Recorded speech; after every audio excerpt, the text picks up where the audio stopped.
बोलो गुरुदेव भगवान की जय, प्यारे कृष्ण कन्हैया लाल की जय। श्रीमद् देवी भागवत महापुराण प्रथम खंड का 6ठ स्कंध चल रहा है। 12 अध्याय हो चुके हैं, आज 13वें अध्याय से। अथ त्रयोदशो अध्याय। राजा हरिश्चंद्र का सुनाशेप को यज्ञीय पशु बनाकर यज्ञ करना। विश्वामित्र से प्राप्त वरुण मंत्र के जप से सुनाशेप का मुक्त होना। परस्पर शाप से विश्वामित्र और वशिष्ठ का बक तथा आड़ी होना। इंद्र बोले, पूर्व काल में राजा ने वरुण देव से यह प्रतिज्ञा की थी कि मैं अपने प्रिय पुत्र को यज्ञीय पशु बनाकर यज्ञ करूंगा, और उन्होंने बड़ा साहस किया था। हे महामते, तुम्हारे वहां जाने पर रोग से दुखी तुम्हारे निर्दयी पिता तुम्हें यज्ञीय पशु बनाकर यूप में बांधकर मार डालेंगे। अमित तेजस्वी इंद्र के द्वारा इस प्रकार रोक दिए जाने पर माहेश्वरी की माया से अत्यंत मोहित होकर वह राजपुत्र वहीं रुक गया। इस प्रकार जब जब वह पिता को रोग से पीड़ित सुनकर जाने का विचार करता था, तब तब इंद्र उसे रोक देते थे। एक दिन राजा हरिश्चंद्र ने अत्यंत दुखी होकर एकांत में बैठे हुए सर्वज्ञ और कल्याणकारी गुरु वशिष्ठ के पास जाकर पूछा। राजा बोले, हे भगवान, मैं क्या करूं? मैं अत्यंत भयभीत और कष्ट में पीड़ित हूँ। इस महाव्याधि से पीड़ित मुझ दुखित चित्त की रक्षा कीजिए। वशिष्ठ जी बोले, हे राजन, सुनिए, रोग नाश का एक प्रशस्त उपाय है। धर्मशास्त्र में 13 प्रकार के पुत्र कहे गए हैं। इसलिए किसी ब्राह्मण के उत्तम बालक को उसका मनोविलसित धन देकर क्रय करके उसे ले आइए और उत्तम यज्ञ को संपन्न कीजिए। हे राजन, इस प्रकार यज्ञ करने से आपका रोग नष्ट हो जाएगा और वरुण देव भी हर्षित होकर प्रसन्न चित्त हो जाएंगे। व्यास जी बोले, उनकी ऐसी बात सुनकर राजा ने मंत्री से कहा, हे महामते, सभी स्थानों में प्रयत्न पूर्वक पता लगाइए। यदि कोई लोभी पिता अपने पुत्र को देता है तो वह जितना धन मांगे उतना देकर उसे ले आइए। सब प्रकार से प्रयास करके यज्ञ के लिए ब्राह्मण बालक लाना ही चाहिए। मेरे कार्य में तुम्हें किसी भी प्रकार का बुद्धि शैथिल्य नहीं करना चाहिए। तुम्हें प्रत्येक ब्राह्मण से प्रार्थना करनी चाहिए कि धन लेकर राजा को पुत्र दे दीजिए। उसे यज्ञ के लिए यज्ञीय पशु बनाना है। उन राजा से यह आदेश प्राप्त कर मंत्री ने यज्ञ कार्य के लिए राज्य के प्रत्येक गांव तथा घर में पता लगाया। इस प्रकार राज्य में पता लगाते हुए उसे एक अजीगर्त नामक एक दुखी और निर्धन ब्राह्मण मिला, जिसके 3 पुत्र थे। उस ब्राह्मण ने जितना धन मांगा उतना देकर वह मंत्री श्रेष्ठ उसके मंझले पुत्र सुनाशेप को ले आया। कार्यकुशल मंत्री ने पशु योग्य ब्राह्मण पुत्र सुनाशेप को लाकर राजा को समर्पित कर दिया। इससे अत्यंत प्रसन्न होकर राजा ने वेदज्ञ ब्राह्मणों को बुलाकर यज्ञ के लिए सामग्री एकत्र करवाई। यज्ञ के प्रारंभ होने पर महामुनि विश्वामित्र ने वहां सुनाशेप को बंधा देखकर राजा को मना करते हुए कहा, हे राजन, ऐसा साहस ना कीजिए, इस ब्राह्मण बालक को छोड़ दीजिए। हे आयुष्मान, मैं प्रार्थना करता हूँ, इससे आपको सुख की प्राप्ति होगी। यह सुनाशेप क्रंदन कर रहा है, अतः करुणा मुझे बहुत व्यथित कर रही है। हे राजेंद्र, मेरी बात मानिए। हे नृप, दयावान बनिए। पूर्व काल में स्वर्ग के इच्छुक पवित्र व्रती तथा दयापरायण जो क्षत्रिय गण थे, वे दूसरों के शरीर की रक्षा के लिए अपने प्राण दे देते थे, और आप अपने शरीर की रक्षा के लिए बलपूर्वक ब्राह्मण पुत्र का वध कर रहे हैं।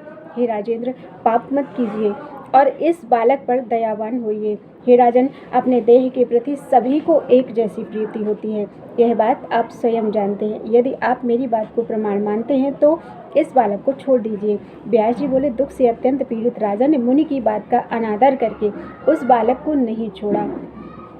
इससे वे तपस्वी मुनि उनके ऊपर अत्यंत क्रुद्ध हो गए। वेदवेत्ताओं में श्रेष्ठ उन दयालु विश्वामित्र ने सुनाशेप को पाशधारी वरुणदेव के मंत्र का उपदेश दिया। अपने वध के भय से व्याकुल सुनाशेप भी वरुणदेव का स्मरण करते हुए उच्च स्वर से बार बार मंत्र का जप करने लगा। जलचरों के अधिपति करुणा सिंधु वरुणदेव ने वहां आकर स्तुति करते हुए उस ब्राह्मण पुत्र सुनाशेप को छुड़ा दिया, और राजा को रोग मुक्त करके वे वरुणदेव अपने लोक को चले गए। विश्वामित्र ने उस बालक को मृत्यु से मुक्ति प्रदान कर दी। राजा ने महात्मा विश्वामित्र की बात नहीं मानी, अतः वे गाधी पुत्र विश्वामित्र मन ही मन राजा के ऊपर बहुत क्रुद्ध हुए। एक समय राजा घोड़े पर सवार होकर वन में गए। वे सुअर को मारने की इच्छा से ठीक दोपहर के समय कौशिकी नदी के तट पर पहुंचे। वहां विश्वामित्र ने वृद्ध ब्राह्मण का वेश धारण करके छल पूर्वक उनका सर्वस्व मांग लिया और उनके महान राज्य पर अपना अधिकार कर लिया, जिससे वशिष्ठ के यजमान राजा हरिश्चंद्र अत्यंत कष्ट पाने लगे। एक बार संयोगवश वन में आए हुए विश्वामित्र से वशिष्ठ ने कहा, हे क्षत्रियाधम, हे दुर्बुद्धे, तुमने व्यर्थ ही ब्राह्मण का वेश बना रखा है।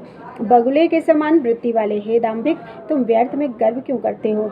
हे जालिम, तुमने मेरे यजमान नृपश्रेष्ठ हरिश्चंद्र को बिना अपराध के महान कष्ट में क्यों डाल दिया? तुम बगुले के समान ध्यान परायण हो, अतः तुम बगुला हो जाओ, बक हो जाओ। वशिष्ठ के द्वारा इस प्रकार शाप प्राप्त विश्वामित्र ने उनसे कहा, हे आयुष्मान, जब तक मैं बक रहूंगा तब तक तुम भी आड़ी पक्षी बनकर रहोगे।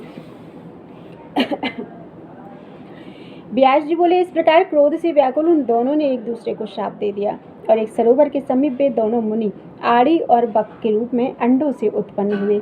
दिव्यमान सरोवर के तट पर एक वृक्ष पर घोंसला बनाकर बक रूपधारी विश्वामित्र जी और दूसरे वृक्ष पर उत्तम घोंसला बनाकर आड़ी रूपधारी वशिष्ठ जी परस्पर द्वेष परायण होकर रहने लगे। वे दोनों कोपाविष्ट होकर प्रतिदिन घोर क्रंदन करते हुए सभी लोगों के लिए दुखदायी युद्ध करते थे। ओम हरे ओम हरे। वे दोनों चोंच और पंखों के प्रहार तथा नखों के आघात से परस्पर चोट पहुंचाते थे। रक्त से लथपथ वे दोनों खिले हुए किंशुक के फूल जैसे प्रतीत होते थे। हे महाराज, इस प्रकार पक्षी रूपधारी दोनों मुनि शाप रूपी पाश में जकड़े हुए वहां बहुत वर्षों तक पड़े रहे। राजा बोले, हे विप्र से वे दोनों मुनि श्रेष्ठ वशिष्ठ और विश्वामित्र शाप से किस प्रकार मुक्त हुए, यह मुझे बताइए, मुझे बड़ा कौतूहल है। व्यास जी बोले, लोक पितामह ब्रह्मा जी उन दोनों को युद्ध करते देखकर समस्त दया परायण देवताओं के साथ वहां आए। सृष्टिकर्ता ब्रह्मा जी ने उन दोनों को समझाकर युद्ध से विरत करके परस्पर दिए गए शाप से भी मुक्त कर दिया। इसके बाद सभी देवगण अपने अपने लोकों को चले गए। कमल योनि प्रतापी ब्रह्मा जी शीघ्र हंस पर आरूढ़ होकर सत्यलोक को चले गए और प्रजापति के उपदेश से परस्पर स्नेह करके विश्वामित्र तथा वशिष्ठ जी अपने अपने आश्रमों को शीघ्र चले गए। हे राजन, इस प्रकार मैत्रा वरुण वशिष्ठ ने भी अकारण ही विश्वामित्र के साथ परस्पर दुखप्रद युद्ध किया था। इस संसार में मनुष्य, देवता या दैत्य कौन ऐसा है जो अहंकार पर विजय प्राप्त कर सदा सुखी रह सके? अतः हे राजन, चित्त की शुद्धि महापुरुषों के लिए भी दुर्लभ है, उसे प्रयत्न पूर्वक शुद्ध करना चाहिए। उसके बिना तीर्थ यात्रा, दान, तपस्या, सत्य आदि जो कुछ भी धर्म साधन है वह सब निरर्थक है। सबके देहों में तथा प्राणियों के धर्म कर्मों में सात्विकी, राजसी और तामसी, यह 3 प्रकार की श्रद्धा कही गई है। इनमें यथोक्त फल देने वाली सात्विकी श्रद्धा जगत में सदा दुर्लभ होती है। विधि विधान से युक्त राजसी श्रद्धा उसका आधा फल देने वाली कही गई है। हे राजन, काम क्रोध के वशीभूत पुरुषों की श्रद्धा तामसी होती है। हे नृपश्रेष्ठ, वह फल विहीन होती है और कीर्ति करने वाली नहीं होती।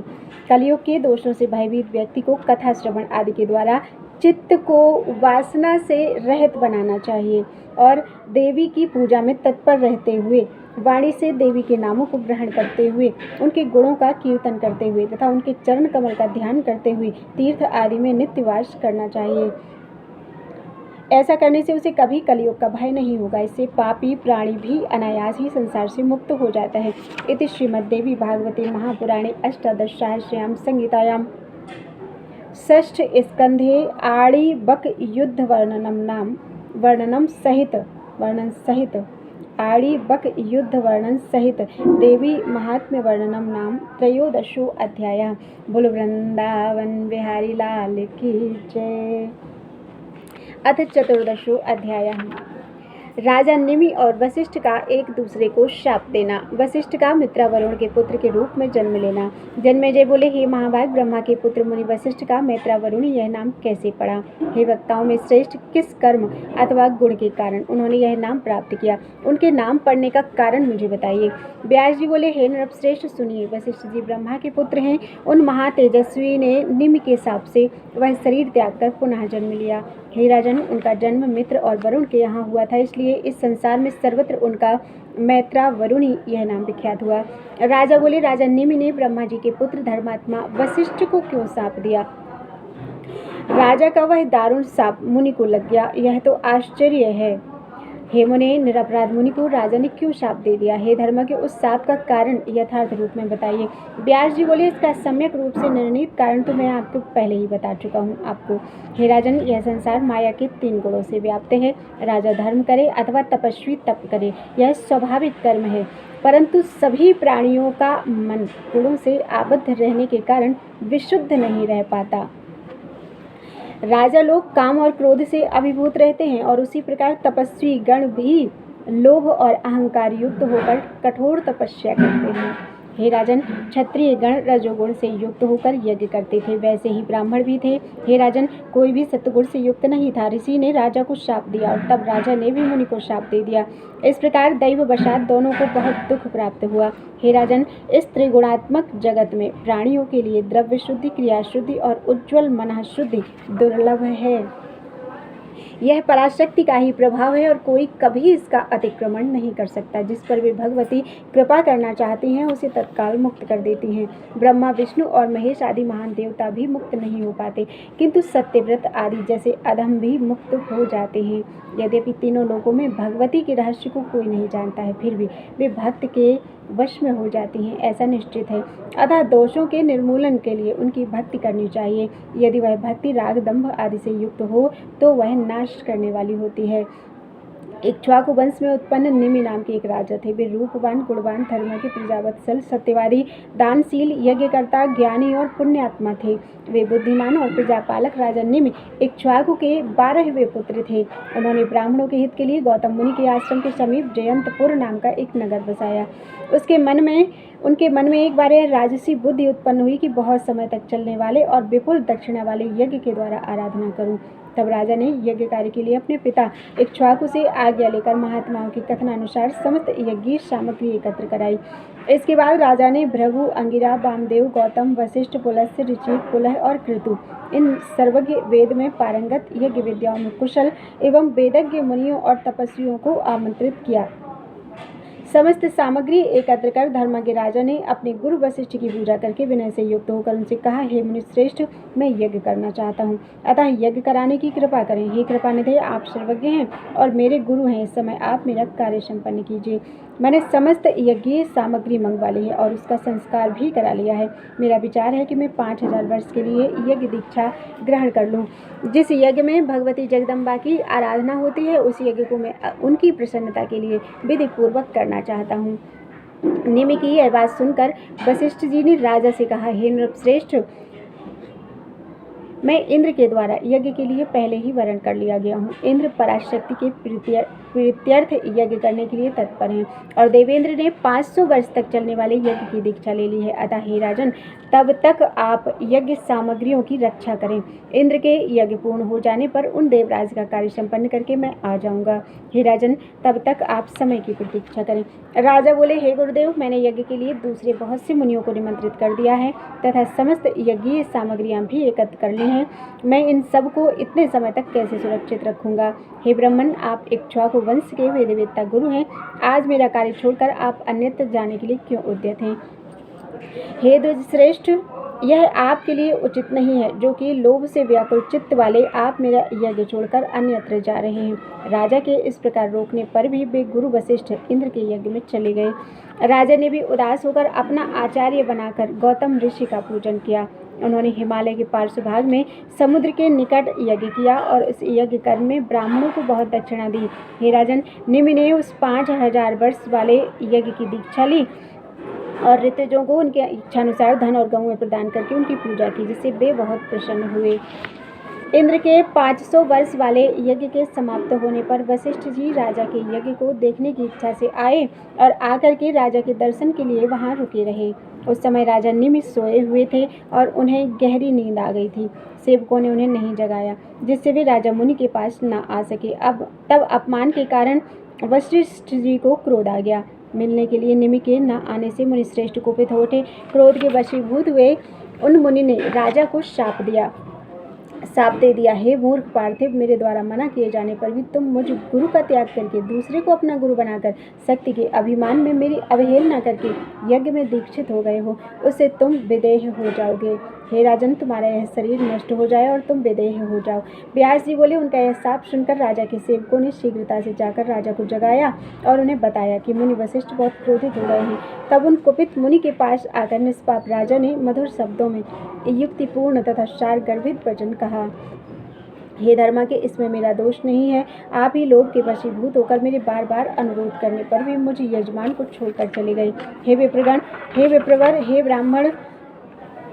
ब्राह्मण श्रेष्ठ, ब्राह्मण को सदा संतोष रखना चाहिए। धर्म के सिद्धांत को जानते हुए भी ऐसा निंदित कर्म करके आपको लज्जा नहीं आ रही है। आप तो साक्षात ब्रह्मा जी के पुत्र और वेद वेदांगों के सर्वश्रेष्ठ ज्ञाता हैं, तो भी आप ब्राह्मण धर्म की अत्यंत कठिन और सूक्ष्म गति को नहीं जानते। अपना दोष मुझ में आरोपित करके आप मुझे व्यर्थ ही शाप देना चाहते हैं।